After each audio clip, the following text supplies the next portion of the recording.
আলাইকুম, কি অবস্থা গর্বিত জাতি? আশা করি সকলেই ভালো আছেন। অনেকদিন পর ছাদে আসলাম।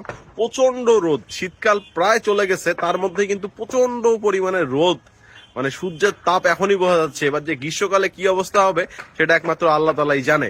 তো ছাদে আসার কারণ হচ্ছে কিছু আপনাদেরকে দেখাই, নতুন নতুন কিছু আপডেট দেখাই, চলেন। ছোট্ট একটা টবে শখ করে মিষ্টি কুমড়ার গাছ গাছছিলাম, তো দেখেন প্রতিবারের মতো এবারও কিন্তু মিষ্টি কুমড়া ধরছে আর কি গাছের মধ্যে। আশা করতেছি বড় হবে ইনশাল্লাহ।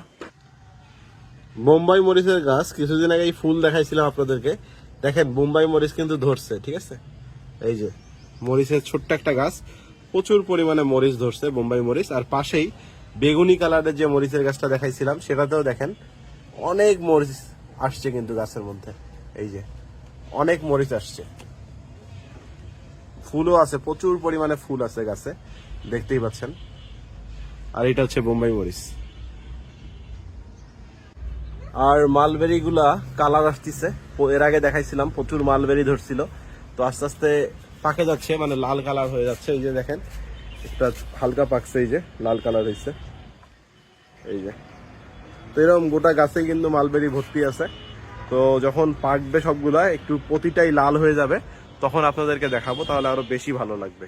ছাদে আঙ্গুর গাছ আছে, তো ছোট ছোট আঙ্গুর আসছে, এই যে দেখতেই পাচ্ছেন, আসছে অনেকগুলো আসছে মোটামুটি। এই যে এগুলো পাখির খাতা ছিল, তো এটা দিয়ে আর কি আঙ্গুর গাছটা এর উপর তুলে দিছি।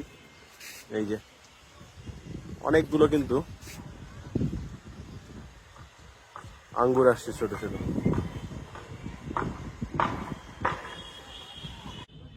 একটা মরিচ গাছ এখানে, কিন্তু একই গাছে দুই কালারের মরিচ আছে। দেখেন এই মরিচটা হচ্ছে পার্পেল কালার, ঠিক আছে। আমি একটু সামনে থেকে দেখাই, এই যে এগুলো হচ্ছে পার্পেল কালারের মরিচ, এই যে।